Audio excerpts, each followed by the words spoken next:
2009, the bloodiest election-related massacre and the single deadliest event for journalists in history happened in Maguindanao. 58 people were slaughtered, including 32 journalists. After the carnage, they were buried in a prepared excavation, including their vehicles.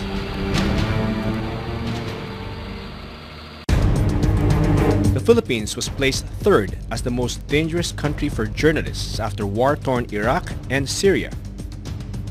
President Aquino vowed to serve justice. However, after 5 years, it has remained elusive. Worse, less than a week before the 5th anniversary of the so-called Ampatuan massacre, 2 witnesses were silenced by bullets in Sharif, Agua. Karapatan reports there are at least 152 victims of extrajudicial killings, 18 victims of enforced disappearances, and thousands more victims of other forms of human rights violations. Zero. Wala po tayong nakikitang aksyon na ginagawa ng pamahalaan.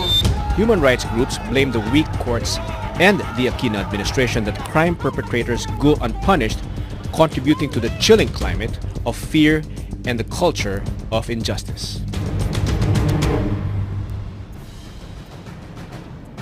Welcome to Opposing Views, a hard, straightforward discussion of today's most pressing issues. 5 years since the gruesome election-related killing that also slaughtered 32 journalists known as the Maguindanao massacre. No single suspect is punished to date. So we ask tonight, is the government failing to address the Maguindanao massacre case? Good evening, I'm Rodney Pomoceno, and this is Opposing Views.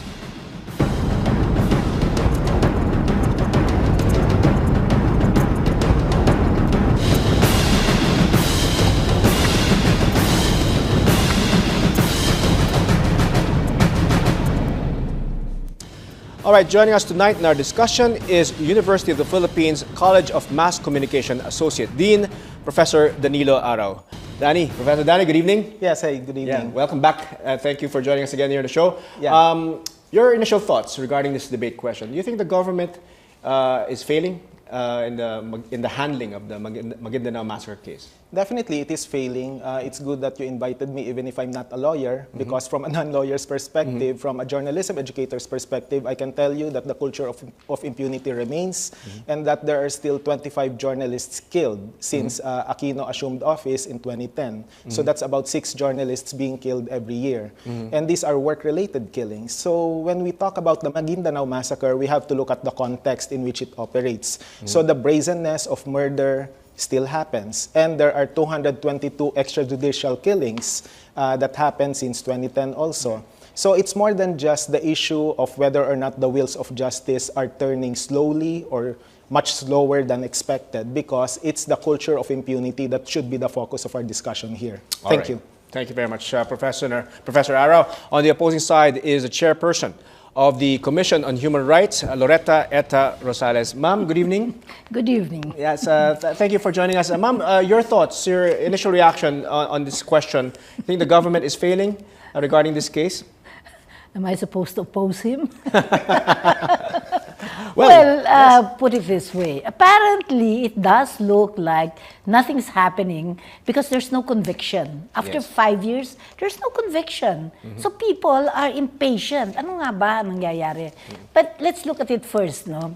It's a difficult problem. There are so many accused, and there are so many who are victims.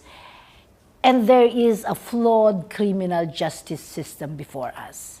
So these are the factors that we have to consider. Now, I'm not going to say it's a total failure. I will say that it is apparently failing because after 5 years, there has yet been no conviction. But there are those that have already been arrested and are in jail. The principal suspects are actually in jail. We are just waiting for them to be prosecuted and finally convicted. Pero nakakulong sila. All right. No, it's not as if they are at large. And I'm talking about the principal actors. All right. Okay. So let's start off. Now it's been 5 years, as we Yeah, mentioned. that's true. So let's talk about your personal assessment. No, your personal assessment of satisfaction. Well, okay, let's try to yeah. quantify Yeah. what Etta said a while ago regarding the sheer number of those who are accused. Well, the number of dead, we all know it's 58, right? Yes. Now, we're talking of 194 who are accused of the murder, but only a slight majority is in jail. There are about 84 or 85 who are still at large right now as we speak. And the wheels of justice are sometimes turning toward the wrong direction because 41 of the accused are actually granted bail. Although the bail is set at around 11 million pesos at the cost of 200,000 per count of murder. Yeah. So it's really quite baffling. You have a problem with that? With the Definitely, I bail? have a problem with that because we're talking of brazen murder. And it's supposed to be an unbailable crime. You're the lawyer and you're supposed to know that it's an unbailable crime. And here is a situation where you have 41 accused being granted Although bail. the concept of non-bailable doesn't mean that Yes. you cannot have bail. Yeah, that's true, It just because- means that the presumption has been shifted. Yeah, because the premise is that there's not sufficient evidence allegedly, at least for Yeah. the police officers who were there at the checkpoint. Right. But it already gives undue prejudice as to how the criminal justice system will work in the case of the Ampatuan massacre. Ma'am Etta, you So think that that's there's our an undue problem. prejudice right there just because of the fact that, let's say, bail was granted to these... Yeah, they can post bail, no? All 41 of them. Do you think there was undue prejudice there? No, because these are the policemen. And, I have actually spoken to the wives, the spouses of the policemen, much, much earlier. And, believe it or not, a number of them were mistaken. There were names. Mistaken that were, identity. Mistaken identity. Kasi some of them were supposed to have been, at the time when it happened, were supposed to have been in Jeddah. They were not there. So whether or not, of course this thing still has to go through the process of litigation. But you must see the degree of involvement of these policemen. Mga police yan eh. Nandun sila, utusan sila. So, parang kanyan eh. They just move in accordance with what the rules are. I mean, if it's the mayor that's ordering them. I had spoken to the Secretary of Justice much, much earlier regarding this matter. And to me, my position, my own position is focus on the principals. Focus on the principal suspects. And if you can bail out, some of these people who were involved for one reason or another, then give them that bail. They have not yet been convicted, remember? Yeah. And then they could be incidental ang kanilang ang involvement nila. But there has been stigma already with the children, the family, the And obviously, spouses. if you mention the name, And then, baka ganun na. And even if then, there's a presumption of innocence, yes, but because they were already involved and the father was arrested. So we must, again, the humane aspect of it, I can understand how difficult it is, but remember that let us focus on the principals, yung nag-utos, the mastermind. But this sets a very dangerous precedent insofar as culpability of the police is concerned. It's true, these are mostly police officers who are following orders. But the fact that you follow the orders, even if it's unlawful, means that you have some degree of culpability. Professor, let me ask you, where do you think the problem lies in this whole process? Where do you think, what's the crux? Do we go straight to the administration? Because this happened before his term, right? So that's true. But do you think that it's really his problem? Well, it goes straight problem? to Malacanang in the sense that both... You think that's the crux? You think that's the main issue? Definitely. Both Gloria Macapagal-Arroyo and Noynoy Aquino have not had a good relationship with the media. They just wanted to focus on the good news. They looked at the press as just simply an accomplice to so-called national development, whatever that means. Yeah. So therefore, there is no clear statement from the palace, particularly the president himself right now, to resolve the really pursue problem. it Because to the credit, at least, of then President Fidel Ramos, there were fewer journalists killed during his time because he said that this thing would have to stop, and that as a confidence-building measure in the peace talks, I'm sure Etta is aware of this, he repealed the anti-subversion law. Now, what did the president do right now, the current president? He has castigated the media over and over and over again, and he has even come up with a policy pronouncement saying that the media killings are not really work-related, and that Not his work. At yeah. least. I'm sorry? It's not related to his work. Yeah, it's not related. It's not done in the line of duty. But of course, we all know that's not true. Please bear with me as I cite two figures. Sure. Number one, 217 journalists were killed from 1996 up to the present.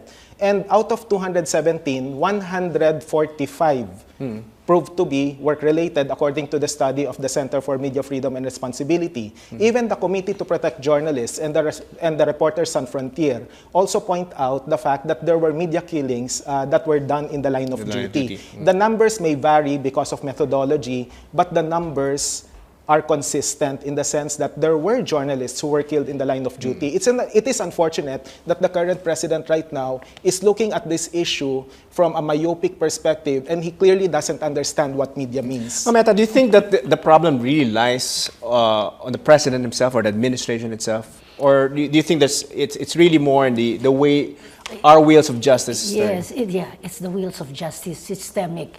And of course, the president is there. He could probably do more.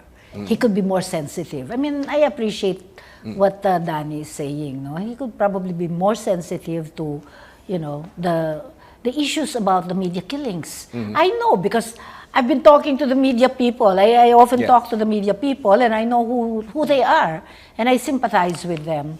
So maybe a more sensitivity on the part of the. But however, do you believe the statement that it boils down this whole delay? Of justice is the fault of the president? No, it's not the fault of the president. It's the criminal justice system. It's the whole system that is at stake. Systemic ang problema rito. But then doesn't it all boil down to the top? But but the president can have more resolve, more determination in pushing. Look, if I were the president, I'd say, I want this Ampatuan massacre, solved right away. Within this period of time, and I want you guys, etc., etc. But by saying that, he can't do it because the wheels of justice are flat. He knows that the wheels of justice are, they're flat tires, no? Pero I think we can do something about improving this whole thing. If you don't mind, no? Yes. For instance, monitoring. Okay. There should be more regular monitoring, and he can do that. He can get his communication mechanisms, the media, to ensure that there's really regular monitoring of what's going on. That's one. And make sure that the people understand why. And why it that is. long? For instance, ako masama ang loob ko kasi I felt so bad for the testigos who were killed. Yeah. No? Yeah. They're poor people, and they worked with the mayor. They should have been given yung witness protection program, more protection. Because we have that witness protection program ourselves. At this point, and let's pause there, no? About the protection of the witnesses. But meantime, we have to take a short break. Okay. Meanwhile, you can join the debate via Facebook at facebook.com/opposingviews on 9TV, or tweet your thoughts at opposing_views. Use the hashtag #OVMaguindanao. Stay tuned. We'll be right back. Don't go away.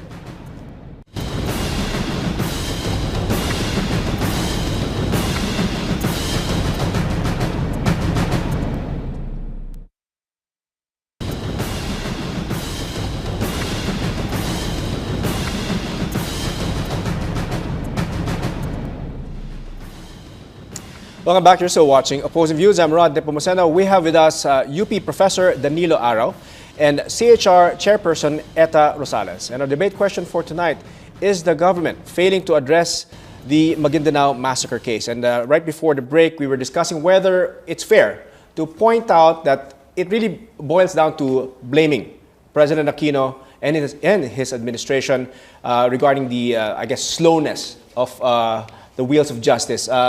Mameta, just before the break, you were saying that we really can't blame the president. However, he can do much more. No, he can do much more, but you can't blame him as if he were responsible for this whole apparent failure. No? I'm not saying that it's a total failure. You can't blame on one person. Yeah, no, you can't blame a person. Although he can play a definite good, effective role because he's the leader of the nation. And certainly he can generate energies and he can motivate his whole machinery of government to focus on this, particularly the justice system. Now, I was talking about the monitoring, for instance. It is important for a mechanism that will report to the public what is happening in the Ampatuan massacre. That is one thing that's, and media can play a very good role here, but not just media, but civil society groups. They can be informed. You know, civil society groups are much more, at least some of them are much more sophisticated than, you know, just ranting and frothing in the mouth. A lot of them are studying, you know, the rule of law, are studying the questions of the entire procedure of the litigation, and they can, in fact, monitor. Social media, you know, social media is positive in the sense that at least there's a lot of transparency and they're given a chance to talk. But it's a lot of chatter too. But they can, in fact, be used to improve, to be more instructive. Okay, taking it from that, Professor Danny, do you think it's President Aquino's main problem is just the fact that he doesn't monitor and doesn't inform, or do you think it goes beyond that? Well, it all boils down to two words: command responsibility. And that's the reason why we use two words to refer to him as impunity king. In the sense that, everyone's referring to him as that. In the sense that what we have to remember here is that there's lack of political will on the part of the current administration, headed by the president. So it's not just a question of him failing to communicate and failing to inform the public. It's not a failure of communication because you already have a three-headed hydra in the press office of the press of Malacanang. So they are doing everything they can to inform people. But of course, the kind of information is the kind of information that's delivered is somewhat flawed in the sense that there's a little Malacanang spin. It's skewed toward Malacanang. Well, that's black propaganda for you. But the problem here lies in the fact that as far as the culture of impunity is concerned, it still persists. And that is where we root our assessment that there is total failure in the Maguindanao massacre case. It's not just the issue of the slow wheels of justice. It has something to do with a bigger contextual issue, which is the culture of impunity. It's quite systemic, and no amount of cosmetic changes like monitoring or improving the justice system can change that. Professor Dan, there are legal realities. Like, for example, the defense team pulled out, no? And then I'll ask also Chairman Etta if she feels that this is kind of a delaying tactic. But do you think that this is a delaying tactic on the part of the Ampatuans? Do you think it's just delaying tactic? Because it works in their favor. And it's a legal delaying tactic. It's part of our criminal justice system. All the more that we need to ensure that the culture of impunity will really end. It may sound like a very lofty and too idealistic perspective, but the point here, ladies and gentlemen, is that what we need to do is to demand accountability from no less than the president himself, because by virtue of command responsibility, he is supposed to be, you know, overlooking these things, and he is supposed to be, you know, cracking the whip, so to speak, on those who are delaying. But, you know, there are a lot of things happening in the country. Do you think that he can actually monitor day to day and really sort of like take each step and push the prosecutors, for example, and the fiscal? Do you think that's realistic? Well, as a communications professor, I can tell you that it can start by just simply coming up with a strongly worded statement denouncing the culture of impunity, and that, as far as the press is concerned, there is a conscious effort for him to realize the importance of media, and that the method of shaping public opinion requires creating an atmosphere that's conducive to press freedom. Unfortunately, for the current president right now, he doesn't know how the media works. Well, Chairman, yes. Go ahead. I think that, of course, the media can be very, very helpful and very useful. That's why, as I was saying, I don't think that the problem here is only a question of monitoring. All that I'm saying is monitoring is important in helping society understand, because the government has an accountability to let the people know exactly what the score is. So at least if they know, at the very least, they're appraised. They know that something's happening. Something's happening. Because I'm not saying naman na it's a total failure, kasi nakakulong nga eh. They're actually there. But it's so slow. You know, the wheels of justice are so slow. And what should happen is that people should be educated on why it is so slow, so that something can be done about it, and then you pressure government, pressure the particular agencies involved, and get the people to participate. Okay, I'm gonna address one point which I think is contributing to the slowness, no? And there are issues of bribery among the prosecutors. All right, this now? Do you feel, Chairman Eta, and I'll ask you, Professor Danny, do you think that this is the? I mean, there's a prosecution witness named Lakmudin Saliao said she was tasked to bribe the prosecutors and even a justice undersecretary. Do you think this is contributing to the delays? Of course, it's contributing to. Good God, I mean, just the believe incident the other day, I was so shocked at it because we're still busy with the police in the intelligence police who were torturing yung wheel of justice. In other words, what am I trying to say? It's a whole lot of, defect within the criminal justice system. So I think that maybe people up there can actually focus on, tingnan natin, what can we do? Let's focus, and I keep on saying this, let's focus on ensuring that prosecution, there is certainty of prosecution, there is certainty of conviction. Dito sa Maguindanao, Ampatuan, I call it Ampatuan massacre, not Maguindanao. Ampatuan massacre, let's focus on that and get the whole people, everybody, communities, to focus on that. And I think that you are going to generate a lot of positive energy, and at least you can complete this and have a closure with respect to that. But isn't the bribery, though, a clear sign that the government is failing? Because why is this happening? Yes, the government. Well, the system is failing. It's systemic. Okay. And the government is part of that, no? Yeah. So the system is failing until such time that you are able to address this. It's going to be more of the same thing. Do you think that it all boils down to us blaming President Pino? Because he is as mentioned by Professor Danny, command responsibility. It all boils down to him. Of course, command responsibility, and he can do a lot to be more decisive and to resolve it.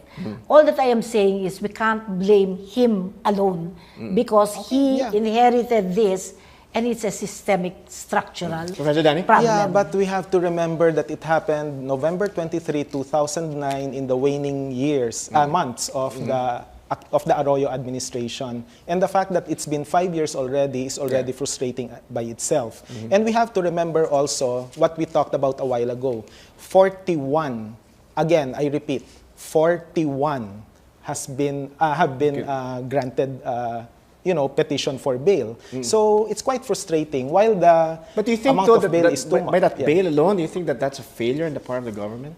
It's an indication of how brazen the wheels of justice have become. It's slow by itself, and then there are mixed signals that are being sent to the public. As you mentioned, I'm a lawyer, Yes.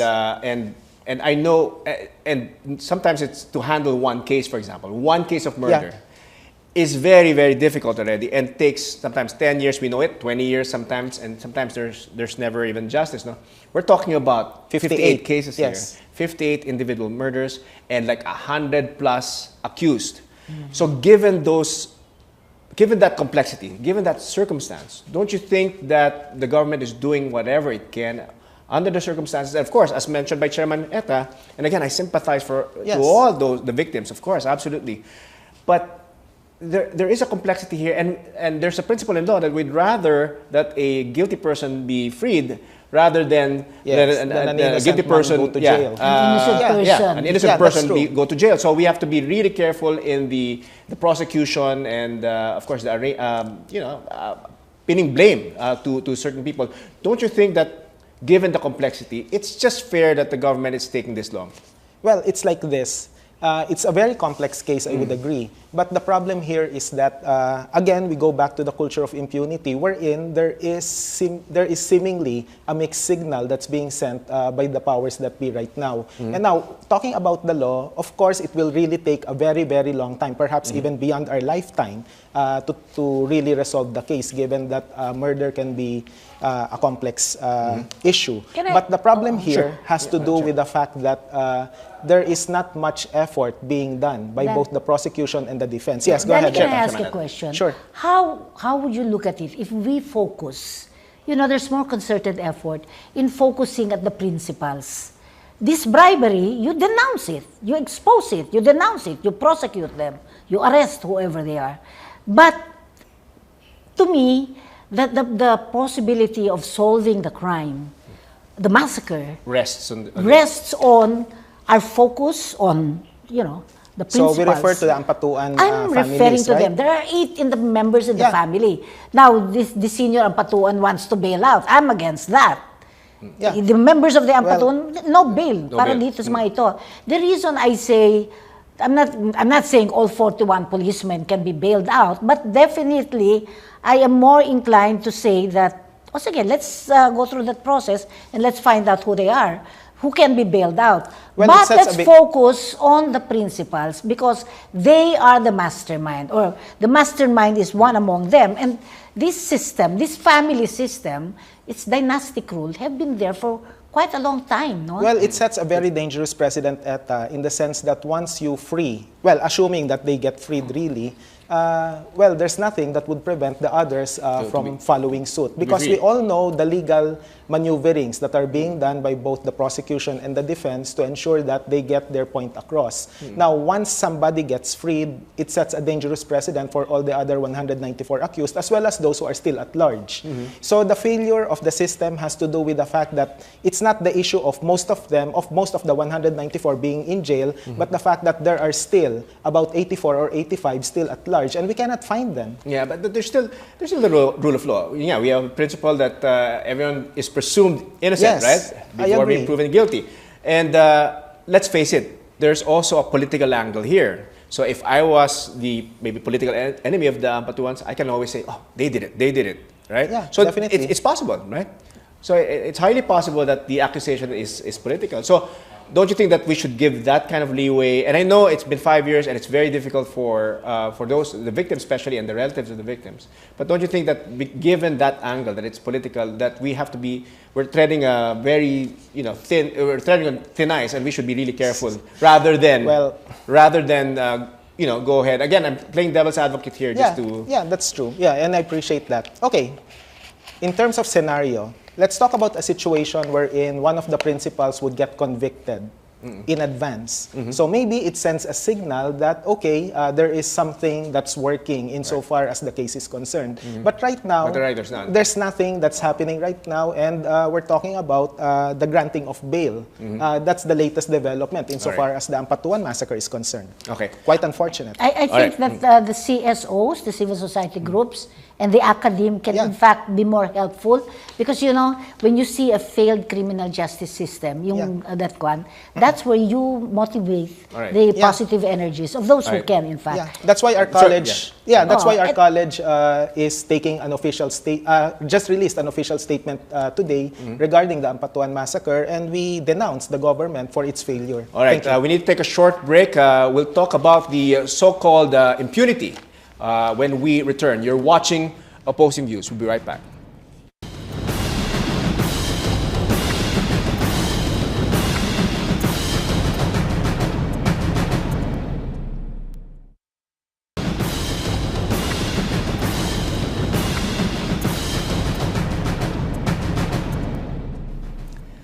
Welcome back. You're still watching Opposing Views. I'm Rod Nepomuceno. Still with us is the University of the Philippines College of Mass Communications Associate Dean, Professor Danilo Arao. On the opposing side is the chairperson of the Commission on Human Rights, Loretta Rosales. Our question, is the government failing to address the Maguindanao massacre case? Now, I'll throw the question to Chairman Etta. Ma'am, do you trust the DOJ in handling this case? I trust, well, in terms of integrity, I trust Secretary of Justice Laila de Lima. She's a very honest person, but she's got a bit too many on her plate. Yeah. And she's having a difficult time. If I were Secretary de Lima, I'd probably put a special team, special team na independent. And if you have to get experts from abroad, I'll get experts from abroad to help us in this kind of thing, because it is a very major and special case that has international repercussions. So if you were a betting woman, you'd place a bet on Secretary de Lima and the DOJ's prosecuting team? I think they They deserve a chance? they deserve a chance, but I think that they should be beefed up more, much more. Professor Danny, your thoughts? If you're a betting man, do you trust the DOJ? First of all, I don't gamble. But nevertheless, if I were to bet, I would rather bet on the social movement, what ETA describes as civil society organizations pressuring the Department of Justice to do its work. Actually, to the credit of Secretary De Lima, as regards the Morong 43 case, who were imprisoned in February 2010, they were released December 2010. And there had been cases of some political prisoners like Erickson Acosta and Kim Gargar who got freed because the wheels of justice worked in their favor. So it all boils down to how we can engage in pressure politics so that the Department of Justice and its affiliate agencies will also act favorably on the Ampatuan massacre so that we can finally get that elusive justice. But again, I'll throw the question. Do you trust the DOJ and its team in handling this case? No. You know, okay. All right, straight out answer. Chairman Rosales, let's go to the extrajudicial killings in the country. No? And you as the chairperson of the Commission on Human Rights, have these cases of extrajudicial killings declined? And do you think have we alleviated the fears of people on the chilling affecting journalists? No, we have not alleviated. So it hasn't declined?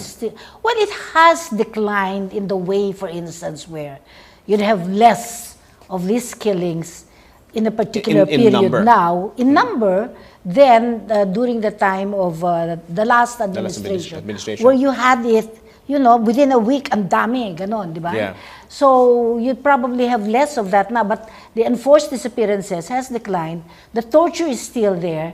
And it's not just the military or the police that are committing extrajudicial killings. You're talking private armies of political warlords who are actually responsible for a lot of these media killings that are ongoing. In other words, again, you go back to that whole system of parang the inability of government and its mechanisms to be able to protect. There is no security. I am saying that because we are investigating, we are an investigating authority. Yes. And for heaven's sakes, every so often, you get all these reports and you have to go and investigate. People do not feel secure in their own homes. But do you think that there's progress, though, considering that there's a decline in the number of extrajudicial killings? Do you think that that's progress in itself? The decline is very, ganun gumaganon siya. 222. Hindi siya kumukuha. Do you think it's worse? No naman, it's not worse. Do you think it's worse? Well, for me, it's worse in the sense that we're not just talking of the numbers. Less human rights violations But more doesn't impunity. mean that things are much better. Yes, because the brazenness is still there. Okay, let's talk about numbers. ETA is correct in saying that under the Arroyo administration, there were 82 journalists killed in a span of 9 years. We're talking of 4 years of the Aquino administration, 25 journalists were killed. If we do the math, it's an average of 9 journalists killed under the previous administration as opposed to 6 who were killed right now. Does that mean that things are better? Definitely not. Because it doesn't matter if it's 1 or 100. Even the United Nations itself mentions that even if only one incident of human rights violation were to happen in a country, it's still unacceptable and should be the subject of worldwide condemnation, which is what's happening to the Philippines right now. So you're saying 6 is not necessarily better? Yes, definitely. So Chairman, it should be 0. Do you agree with that, though, that there's not been any progress at all whatsoever under this administration? Because we voted Pinoy on that premise. Come on, let's look at it. The President has been able to impeach the Chief Justice of the Philippines. The President has put the past President on trial. She's on trial right now. And has put to jail 3 senators because of the DAF case. No? So that's a there is some progress. There's progress there. Yeah. So can you say it's better? Something. Well, I don't know of any administration that has been able to do this. But I do agree. Meron namang improvement pala. We have 3 senators.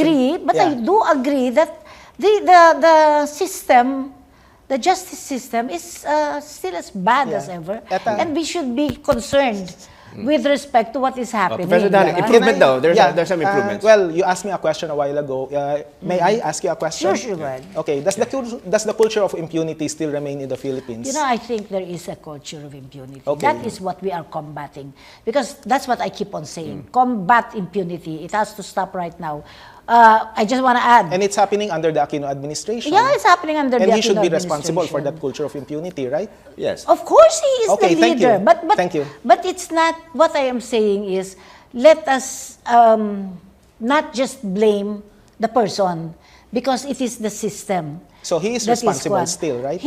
Of course, he has responsibility. Okay, thank you. Yeah, of course, he has responsibility, and I think that he himself realizes that. Okay. And he should recognize that. Does he recognize it really? I think he does, except that he doesn't. Professor Danilo, do you think that he's Kasi recognizing in this? his Or? quiet, Okay, I in guess it all boils down to his recent statement regarding the media. Okay. He, again, for the nth time, he castigated the media for reporting only the bad bad news. things, yeah. And as far as Do you think that's a fair killings- statement? Of course not, because, well, media may have its own flaws, but as far as shaping public opinion is concerned, theoretically, it still does that. But more important than the workings of the press is the fact that he looks at the killings of journalists as mostly non-work related. He is still in a state of denial, ETA, and I don't know if you agree with me here, but the numbers would show that there are work-related killings, and he doesn't yeah. recognize. He doesn't recognize Do you think that. he's in That's denial, the problem. Chairman Etta? Do you think he's in You denial? know, or that do was you think supposed. He's supposed to have said that, no? Yeah, because He's supposed to have said you know, that. let's be specific. He says that sometimes the murders of journalists has to do with land dispute or even a love triangle. There is a tendency to trivialize media killings. And as a journalist, of course, I am deeply saddened and disappointed by that kind of attitude. Yeah, I think that, I said it earlier, I think that the president, as president, should express more sensitivity, you know. Do you think though that Chairman, do you think it's fair to tag him an impunity king? Because No. you don't think so? I don't think But so. he Why is not? Why not? responsible Why for not? the culture of Because impunity, he's right? He's not.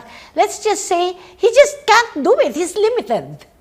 It's not a question of his getting I mean, away he's with president. it because he he's gains president. Don't you from think it. that he has some kind of power? Yeah, sure, he has power, Yeah. and I'm sure that I wish he could use it more with respect to the points that we have raised. Of course, you know, I'm chair of the Commission on Human Rights. I Yes. do have my frustrations Do you think myself. let me ask you a Yeah. question. Do you think he's maximizing the power that he has, or he's kind of holding back? No, I think that he can maximize more of his powers with respect to the questions that we are talking about. And I'm talking about extrajudicial killings, you know, political and civil rights violations. I think he can do much more than that. Okay, so Chairman said that she's not the chairperson of the Commission of Human Rights. Says he's not the impunity king. Professor Danilo, Well, your from our thoughts? perspective, he is in, well, for one simple reason. The culture of impunity still remains, and no less than ETA admits that President Aquino is also responsible for that. But why do you think it's worse, though? Responsible. Yeah. Let's put it this way. Okay, you said yes a while ago, but we can change your position. No, don't Yeah. say that. It's Okay. not a question of changing or not changing. Okay. It's a question of his inability to do something about it. Call it what you want. He lacks willpower. Yes, definitely. Yes. I agree. Or he cannot maximize the powers that he has with respect to that, or he's not maximizing Or it. is he not But, willing to maximize? Yes. Chairman, when you say he lacks the willpower, what I'm reading is that he's responsible because he's not maximizing his willpower to. He is, of course, he's responsible, but he is not to be. I can't say that he is responsible for, propagating the culture of impunity. It's just that he is not doing enough to be able to, to stop it, to combat Well, impunity. I would concede that he's not the mastermind in any of the 145 killings, I suppose. So we can't call him a king then. Yeah, but Maybe no. Oh. But the king title has to do with two words: command responsibility. He is supposed to be the head of state, the head of government, so therefore he should be doing something about ending this particular But culture. you're really saying that it's worse than, even if the numbers were Are different, less, yeah. even if the numbers are less, you're saying that things are worse now? Okay, Again, let's look the at Ampatuan massacre, Yeah. we have to point out, happened During the before, time of Gloria, yeah. before before this whole thing, yeah. Yeah, we're not just talking of the Ampatuan massacre when we talk about the culture of impunity. We're talking about the Hacienda Luisita massacre, which happened exactly 10 years ago. We're talking about the fact that there are still political prisoners, as Eta mentioned a while ago. One of them happens to be our student, Maricon Montajes, who's in jail in Batangas right now. There are a lot. Erickson Acosta was imprisoned. Kim Gargar, my friend, was imprisoned also. And we're just talking of people from the University of the Philippines. What about the others? 222 extrajudicial killings. The numbers may have been less compared to the Marcos years or the Macapagal What makes it Arroyo worse years. for you? What makes it worse? The fact that it happens. Rod, even if there's only one human rights violation, But does that make it necessarily acceptable. worse? The fact that it still happens, it makes it worse from Because the the culture of impunity persists, and the fact that there is a systemic problem that allows such things that allows such things to happen. To continue. All right. Yes, to All right, continue. we need to take a short break. Don't go away. When we come back, the final points of our guests and the results of our ongoing online poll on the issue. Stay tuned. You're watching Opposing Views. We'll be right back.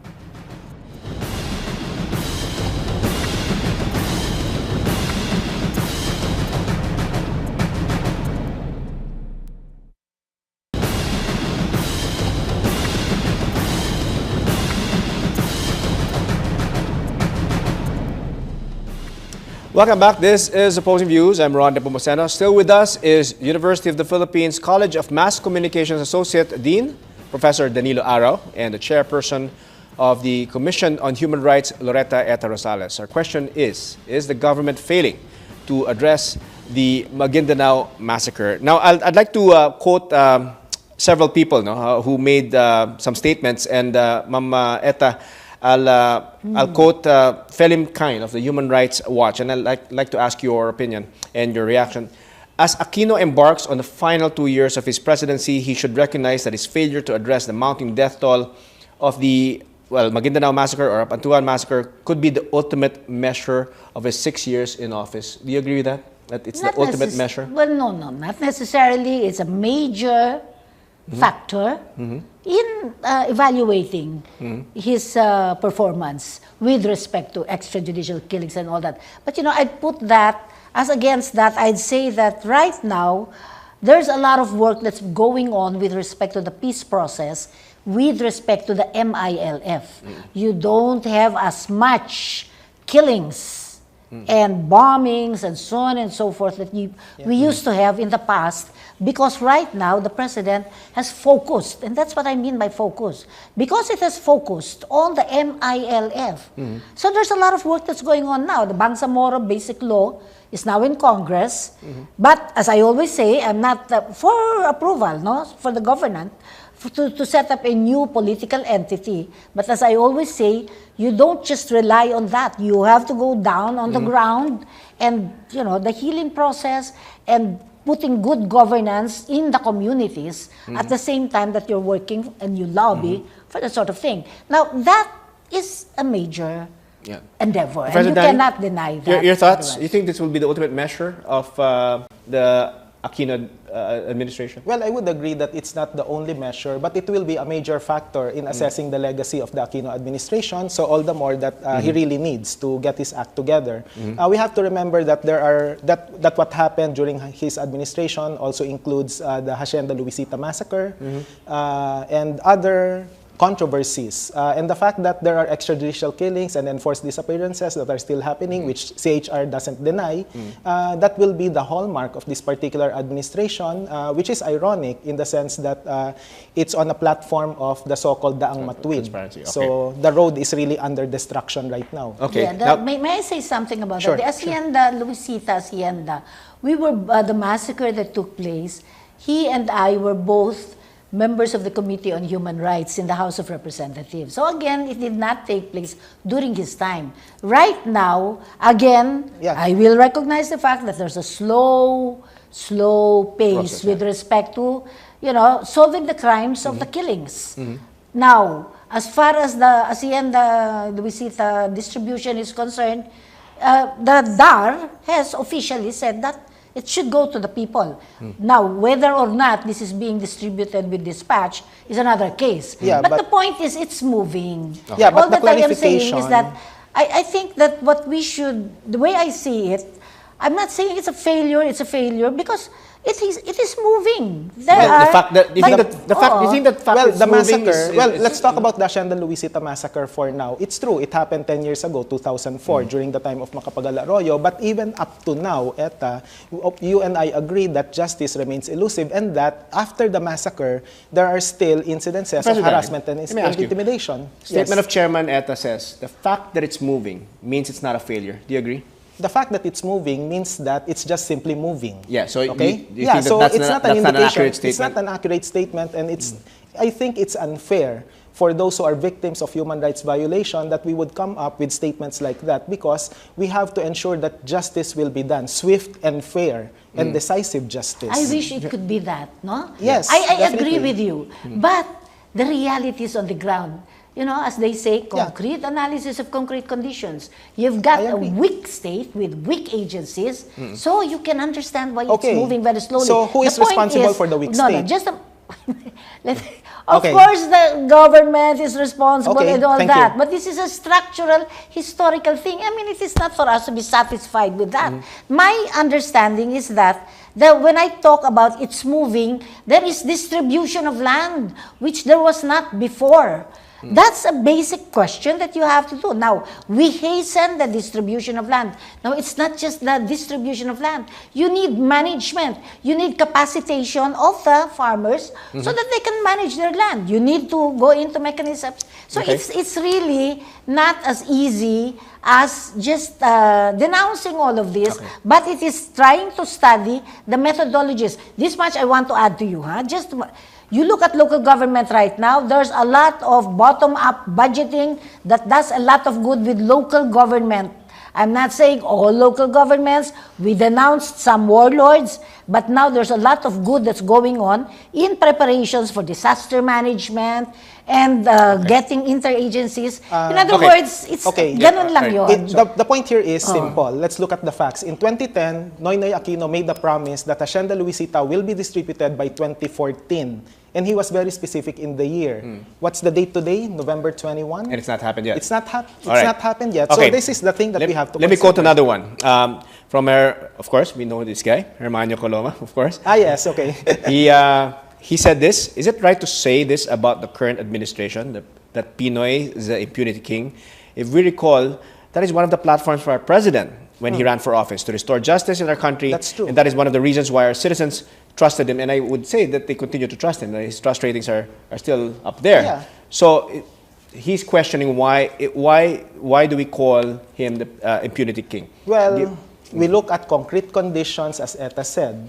The promise was there, but it still remains a promise. So we don't want an "oh, promise me" president, okay? An OPM president, in the sense that what we want is action. It's not a lofty ideal. Is it too much to ask for the president to come up with a strong statement denouncing human rights violations, or that he would issue a call to release all political So you think prisoners? he hasn't come up with that strong statement? Of course not. With all his statements. And maybe I should ask Etta, do you think we should release all political prisoners, or do we have political prisoners right now? I was talking to some people who are identified with, actually during the claims. Yes. Yeah.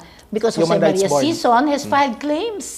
Yeah. And then Louis Halandone. In other words, this is good news because now the state, under administration of Noynoy Aquino, has recognized its responsibility and accountability to violations committed by Marcos during the time of the dictatorship. That's positive. Yeah. And no less than the top communist leaders are the ones that are now, filing for claims. And I said, fine, let them. And you visit, I visit the Tiamsons, I visit Alan Hasmines, all of these people from the... And to me, this is a positive effort where now they are filing for their claims. It's a start. Do you think for we should release? negotiation. Well, the question is, Yeah. do you think we need to when release they the were political asking prisoners? how many were the political prisoners, and then those who were part of the Karapatan, I think they said mga pito.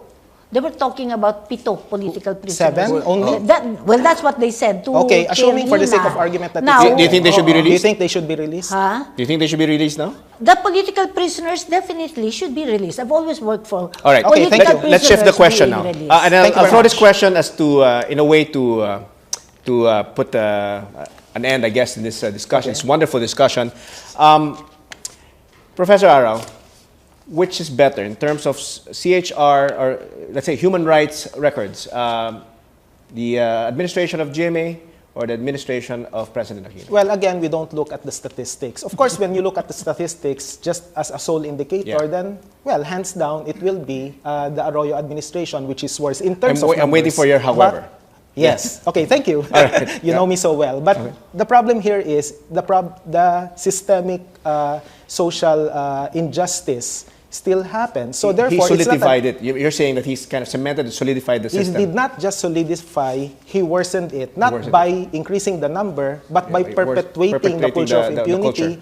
And the fact that the military, the police, unfortunately, are now more brazen than before. Now, remember that these are just simply recorded human rights violations. In the countryside, as ETA is aware, there's a possibility that the human rights violations could be more, in the same way that the Ampatuan massacre could have more victims. It just so happens that we were only able to recover 58 bodies. The news on the ground is that it's more than 70. Basis for that, huh? Chairwoman? Yeah, because my goodness, you're saying the military during the time of Gloria Macapagal Arroyo is better than the military under Noynoy Aquino. For heaven's sakes, you're comparing, you know, the General Esperon was chief of staff during that time when it was at its peak.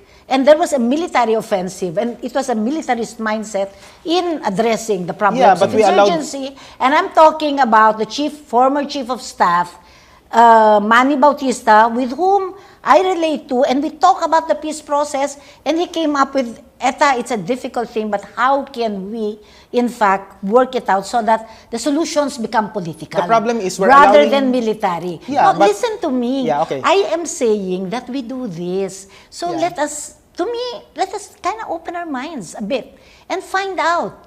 It's, you know, it's the easiest thing to, you know, denounce. It's We're so easy allowing to the denounce. promotion. But when we look at the bureaucracy, when we look at some of the things that are going on and the problems that have to be encountered, the obstacles, then we become a little more circumspect. Okay, we need to allowing the promotion of human rights violators. Some soldiers have been accused of human rights violations have been promoted. So that's the problem for At this point, unfortunately, I wish we had another hour, no? But I need to conclude this discussion. Yes. So at this point, I'd like to ask each of you to say your final words to our viewers, who obviously will benefit from this discussion, and so that they can form their own judgment. I'll start with you, Professor Arao. Okay.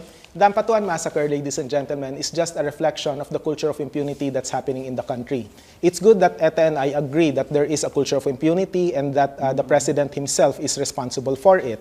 It's the extent of impunity that I think is the subject of more discussion and more debates in the future. But what we have to remember here, ladies and gentlemen, is that we have to fight.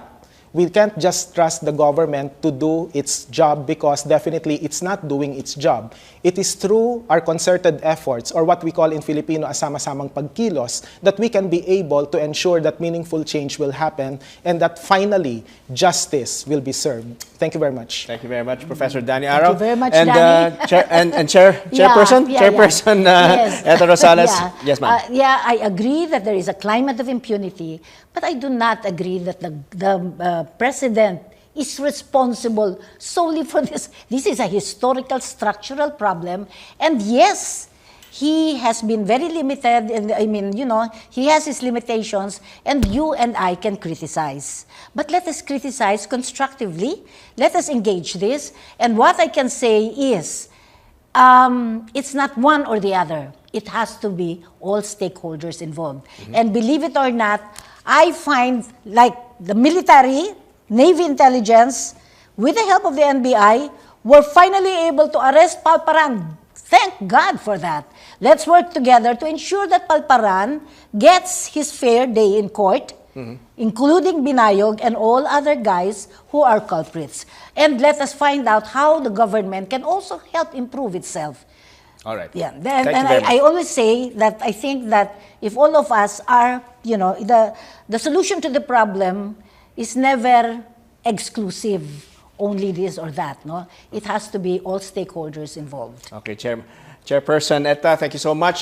So thank you to our guests, UP Professor Danilo Arao and CHR Chairperson Ms. Etta Rosales. Now let's see the results of our online poll. We asked you, is the government failing to address the Maguindanao massacre? Those who answered yes, 80%. Those who answered no, 20%. And that's our opposing views for tonight. Tune in again next week for another bold and engaging discussion on today's most relevant issues. I'm Rodney Pomuceno. Good night. God bless.